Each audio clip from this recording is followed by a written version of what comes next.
4 years, I thought beauty was about the perfect shade of lipstick, flawless skin, and capturing that perfect moment in the perfect light. And yes, those moments matter. But real beauty, the kind that lasts, that's something that you feel. Most people know me as the girl from Look Into My Life, creating popular DIY self-care routines and lifestyle videos that reached millions. But as Miss Global Zimbabwe 2025, I've had the opportunity to travel the world modeling. I've walked runways and learned from the best in the industry. And it all came back to one simple truth. The most important relationship we have is the one we have with ourselves. It's how you show up for that person that's looking back at you in the mirror. So here I am, sharing those little trade secrets that I've learned along the way. This show is not about becoming more beautiful. It's about learning to love and take care of the skin that we're already in. This is just my story. There are others. I'll be inviting the most interesting names and faces in Alberta. And yes, of course, you're invited. Because this show is a love letter. To you, to me, to all of us. A letter we write every day as we learn to love the skin that we live in. Welcome to Love Always Skin. Today I'm super excited because I'm here with my close friends and my sisters. Just a lot of anyone can jump in. Well, this isn't in my script. Anyone else? Yeah, like what are your general thoughts on that sort of pressure to kind of I'm probably nervous for the talk, I think, because it's something new. But I am like really, really excited. But it's so funny. Then I got here, and then I feel like you kind of get those. Like, yeah, you get it was really hard. I tried to reach out to people, but there wasn't a whole lot of support groups for people who had those illnesses. Mm-hmm. I eventually found stuff online, and that kind of helped. Or the support system changes everything. It's like even just like a confidence booster to be like, I have my people. Yeah, and that feels good. Just to be like, okay, I know I have a crew. Yeah, my girls. Yeah, and it's like it changes. Honey, what if I don't like him like that? Like, what if I wake up one day and I'm like, no. So there's that. That's very true. So yeah, it has been quite interesting. I'm still learning. Yeah. I just now want to move to the next youngest little baby, Claire. Hey. Hi. Hi. Baby? I'm a grown woman. Yes, you are. Yes, so you and I have grown so much together, from our weird, strange outfits. Yep. Well, food addictions. Yeah. To all types of stuff. But recently, your recent ADHD diagnosis kind of helped me see things in a new way. So what has that journey been like for you? Yeah, so for me, it's been weird. A lot of women get this late diagnosis. Like, I'm not the only one. A lot of women hit around their early 20s, and then all of a sudden they're trying to make sense of their life, and boom, they go to the doctor, and the doctor's like, yeah, you're sick. I'm just joking, but for the most part, I compared, like, my late ADHD diagnosis is going to, like, a comedy show, not getting any of the jokes, being so frustrated, bored at the show, and then being like, yeah, I didn't like that. Like, should I go to another one? Is it my style? Like, what's going on here? And then you get home, and you're sitting, and your friend is there, or whoever is there explaining the jokes to you, and you're sitting there, and you're like, oh, to each little thing. That's what the diagnosis is like. It's very interesting. That's a really good analogy and example. Yeah, I think one of my professors, she calls it neurospacey, her ADHD. So I'm like, I don't know what that is. Like, do you resonate with that term? Neurospacey. Yeah, like, your brain just like neurospacey. Yeah, it's almost like all of these little things that people definitely, like, the average person might relate to or understand when I'm describing something that happens in my life, but it's like, for me, it's like to an extent. Like, even getting ready to come here today, I had taken something that's essential for my morning routine, and I'd put in it somewhere.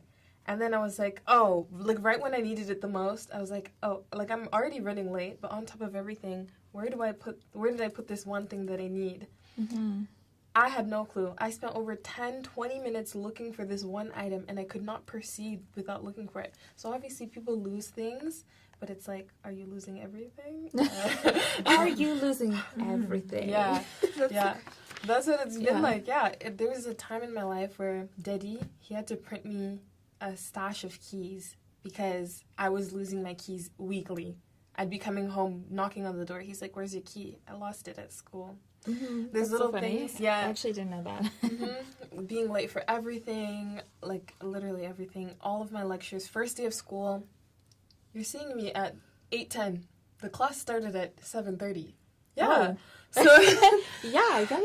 there were certain things that I was like, okay, but then at the end, it's like you get that oh moment or that ah moment where you're like, you know what, these things do make sense, and Yeah, it's I like, see. now I get it. Now it all makes sense. And you kind of connect the dots a little bit. yeah, Yeah, once you get that diagnosis and Yeah. stuff. yeah, Yeah. definitely. I don't know, it makes me think of, like, the whole, like, PMDD thing. Like, was that what it was like for you when you were like, oh, now, like, I kind of see what's been going on and stuff? Was it, like, a click moment? No, I definitely agree, because I definitely had, like, an aha moment where it was like, and I was already, I think, like, online, like, you know, this little, like, quiz, like, the Yeah. BuzzFeed, like, mental health quiz. Yeah. Yeah.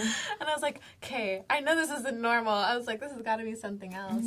And it's, like, it's hard, too, when you, like, notice, like, repetitive stuff. And you're like, why am I not dealing with this in the way that others are dealing with this? Why is it so different? But it definitely helps, like, kind of when you have a little bit of clarity and get guidance from Yeah. professionals or Yeah, and definitely like the best case scenario, you find out early before anything like gets really, before you're in the mud and somebody's stepping on you. But for me, yeah, I failed all of my classes first year of uni, F, straight down. Top to bottom. Top to bottom, yes. I had a medallions of Fs. It's like you can fail 1, 2. I had a professor that asked me, at what point did you think it's enough? Like, when did you think? I was shocked, really. Yeah, it was almost funny. Like, I had to laugh with him. So, yeah. Best case scenario, eventually you're like, you find out early. You're like, I can figure out how to handle my stuff early on. But if you're already in the mud, it's still not too late. Like, all Fs, school's emailing me saying, honey, your GPA, 0.3. Really? Yeah. After first semester, it was 1.3. They sent me a warning. They're like, you're going to be on academic probation soon. And I said, what? You're joking. I tried You're again. not serious? Yeah, I was laughing about it because I was like, well, I just have to try my best and make my finals. But then you get towards the end of the year, the hardest part for everyone is exam season. That second semester, I skipped all of my finals. Didn't write one. When it was supposed to be a safe space, but Yeah. So I skipped all of them, didn't write one, and then I found myself blinking my eyes. I was like, why did that happen? Like, I was literally shocked at myself, too. I was like, I had all A's in high school. What do you mean? Like, this is a joke. But, yeah, I was like, I need help. Lord, please. I was like, I need help. And then going into my second year, I was like, I can't do the same thing that I did before. Worst case scenario, let me go to the doctor, get a doctor's note, and hope for the best. Yeah, I was like, let me get on accommodations. People were talking about accommodation, extra time, this, that. I was like, let me get on that. Went to the doctor, and then turns out I needed it. Something that I wanted, something that was a kiki haha, I needed it. The doctor is like, yeah, ADHD, yeah, a little depressed, a little anxiety. Girl, you're going to be okay. I was like, sure. Got the meds, started off my second year strong, new friendships, new relationships, new support system, because while I was failing my classes, I wasn't telling anybody. Did you guys know? That's what I thought. wait, there were signs. But there were signs. Yeah, there were signs. But still now being more open, being more communicative, being like, yeah, help me. My assignment deadline is here. Somebody please. Have you guys done this course? Reaching out. So when it got to that stage, reaching out, finding my support system, that's when I started thriving to the point where at academic services, they were like, girl, how did you go from all Fs to like, not 4.0, but near it? They were wondering how I didn't, and I literally was honest. I was like, I got help. I found ways of studying, doing my exams, doing my schooling that worked for me, because it's different for everyone, right? So it's like these new methods that I found were working for me. These meds, they were working for me. Yeah, chef's kiss. Yummy. Yeah, they were doing what they need to do. Yeah, it was like a new life. I always describe it as like having this old, dirty, raggedy bike that's like teeter-tottering, and then putting training wheels on it. It was like I was relearning how to ride a bike. I've had it all my life. I've been on this bike all my life, but like having these training wheels, you feel so much more stable. Ain't no shame in being 30 using training wheels. So Yeah, that's very true. exactly. So yeah, at my big age, having training wheels, relearning how to live life, relearning how to study, everything like that, it was a shock, it was a change, but it felt good. The word I learned of the summer that year was resilience. Coming back from something that's like, how can I come back from this? Resilience. Yeah, that's really good. And thank you so much for being so transparent and sharing and being open.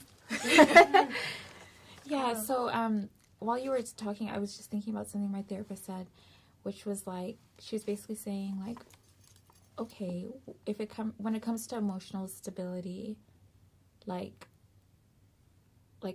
are you stable? And I was like, I don't know.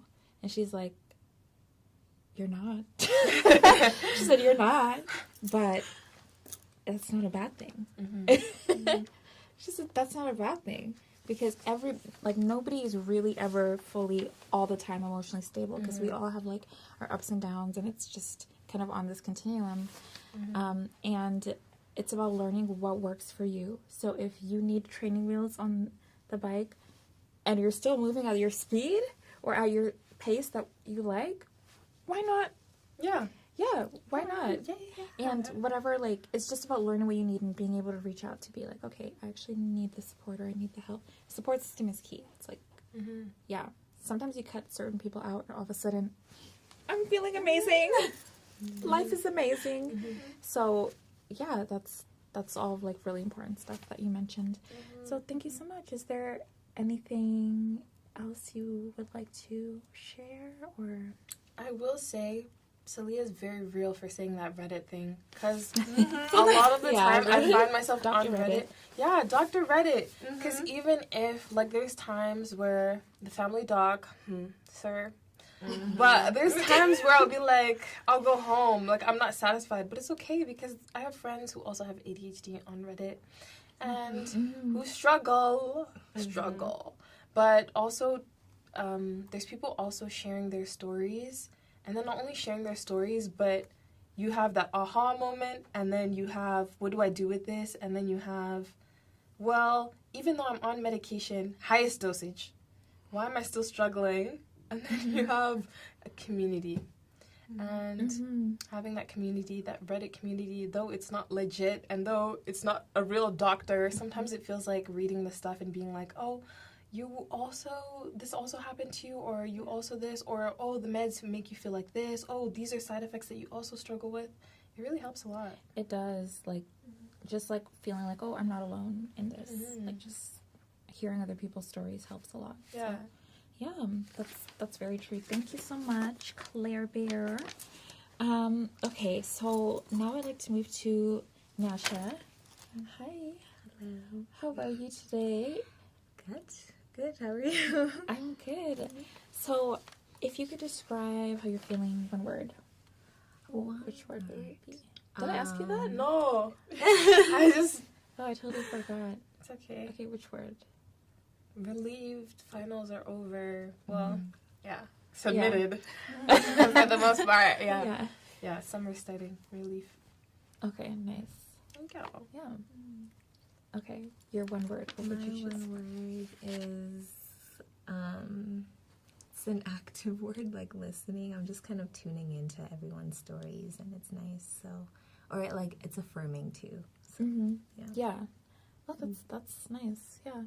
So you've always been very vibrant and passionate about like everything in terms of like volunteerism, or like just giving back to the community, or initiatives. And I know that this past year has been about like kind of facing your shadows too. What do you want to share today? Yeah, I guess also building off of the theme of the episode about being in our 20s, I really do think that being in your 20s is about being everywhere, being everything, and all at once at the same time. But it also comes with an added layer of pressure. And I know we've all kind of touched on that today, where you feel like you have to do something at a certain time, or you have to be someone, start a business. I mean, you're seeing your friends on social media, and they're going and they're moving. And so in my journey, I've faced a lot of that. And I think that, like, as someone, oldest daughter in a Zimbabwean household, there's a lot of expectations that you play into, that you have to like guide the path for the people and the like little sisters, for the people, the citizens of the house. Yeah, and so there's a lot of pressure in that. And so after even graduating with my bachelor's, I went into a moment of silence. There was no job. I'm in my mom's basement, no romantic prospects in sight. Like, everything was just silent. And that you start to really feel all the mental, physical, spiritual things happening to you physically. And it kind of boggles you down a bit. And you really feel what you've been expected to be, even from yourself and from society or your family. And so moving through that, I had to learn a lot about just like opening space for myself to just be myself and be me. Yeah. Especially when you don't have opportunities to be that. And so part of my academic journey and how I ended up in global health or, you know, supporting communities was about creating connection. It was me taking a leap of faith to opening myself up and bringing light into my life by connecting with other people. You know, over the last year, I've also spent a lot of time traveling and working with women in different countries, and they're the same age as us. They're in their 20s, and they have families. They're the backbone of their communities, and just watching them and talking to them and seeing how they navigate that weird world between, like, survival and being your best self and thriving has taught me so much about just being and how beautiful it is to just be in your journey. And how beautiful it is to just sit in your uniqueness. Like, all these women and people have such different life trajectories, and they're going in different worlds, and we're all carrying different things. Like, even on this seat, we're all carrying different, like, journeys and ways of being and experiences, and we're moving through it the way that we need to. And you pick up on tools and ways of navigating those things, and that's what has brought me so much peace over the last couple of months, really. And so moving into that, I just hope to continue supporting people and just myself, and also just celebrating being and just being me. Yeah, that's amazing, and like that's such a nice transition or transformative journey where it's going from like, okay, you're kind of in this world where you're distracted, we're at school, we're in high school, we're trying to get into university's done, now everything's quiet, so now everything comes up that's probably been suppressed, everything comes to the surface. So you've maybe been too busy to even process, or you didn't even realize it was there, and then all of a sudden you're like, what is this? Yeah. What's all this? And then like being able to come back to being like, okay, actually that's just life, and that's normal, and I accept me, and I'm gonna embrace all of my uniqueness. So it's really beautiful that you went through that sort of journey and process, and been able to travel. And like, traveling helps a lot because you see like other women in other communities, or just men and women, people in general, and you're like, okay, like we all kind of, yes, we're living different lives, but we go through similar struggles. But I think it's just like different things triggered people in different ways, right? Like we all have different challenges. So yeah, that's really, really special. Okay, so as we wrap up, I just want us to kind of reflect on where we are now today on this couch. So for me, I know that where I envision my life, like, and I think this is a common thread with all of us, it's like where we envisioned our life versus where we are. What the hell is like Earth? I shouldn't swear. It's like totally different, right? And we're just and then coping with like being okay with that. Yeah, so for me, I thought I'd have everything figured out by 25, like, and now 25 is coming, and I'm like, it is what it is. Yeah. Whatever is here is here. I did my best. Yeah, so before we close, I'd love for each of you to just finish the sentence. Right now, I am learning to, and we'll start with Claire and then go this way. Right now, I am learning to keep moving. Oh. I think there's times where you look at your life, and even when you are knocked down, when you do have these paralysis, when you're stuck in bed, when you can't get up, and you actually start beating yourself up more because of that. But what can you do after? Like, it's okay if I'm knocked down for a little bit. So? Mm-hmm. So what? Yeah. So what? So what? So what? I didn't bath for 4 days. So what? Yeah. But yeah, when you do get up, how can you like take those first few steps? How can you keep moving forward? So right now I'm looking at around my friends, my peers are graduating, people who I started university with are graduating. I'm not. And that's okay. How do I keep moving past that? Like, what's the next step for me personally, you know? Yeah. I love that. That's really good. Okay, Nyasha? Yeah, just recognizing that existing and just being is more than, and you don't need to go outside or above that. Yeah, and just like the sentiment of like being in the 20s and being just everything, like it's okay to be up, down, low, everything all at once, and yeah, to sit with it. If it gets too much, you get help, and if you're okay in it, just sit in it, just be. Yeah, that's so important. Okay. All right, Celia, your turn. I think I'm learning to give myself just time. I think, you have to be kind to yourself. Sometimes things aren't going to happen to schedule, but I don't think that means that they're not going to happen. I think sometimes it's just going to happen maybe in a different way you envision. I think you can still reach those goals, maybe just differently. I think, I'm just like, not stressing myself out about it. It'll happen when it happens. Do what I can do. That's kind of what. And I'm like, it's okay. I'm like, I'll get there when I get there. It's not. Yeah, exactly. Like, no there's rush. no rush. And it's like just focusing on our own journeys. Yeah, absolutely. Yeah, that's so important. Right, Chico. Right now I'm learning to talk about my feelings, address them, and acknowledge them.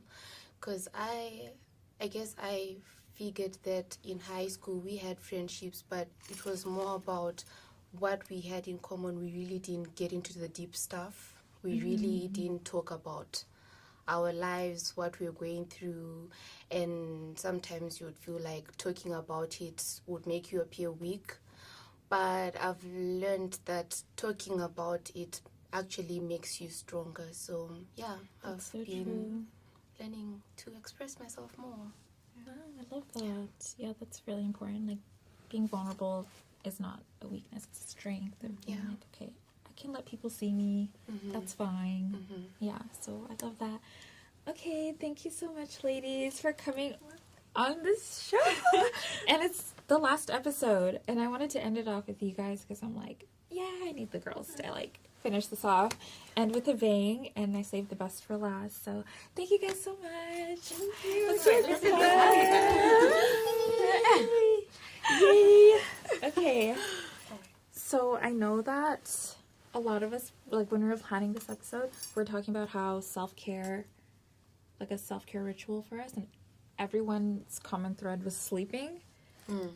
So I'm like, obviously we can't just like be sleeping here. Sleeping here on the camera, yeah, that would be like very bad TV. So I think we just kind of mutually agree that just having this girl talk was enough as like our self-care and our feel-good treat for ourselves. Yeah, our love letter for ourselves. So yeah, again, thank you so much. Yeah, okay, yay.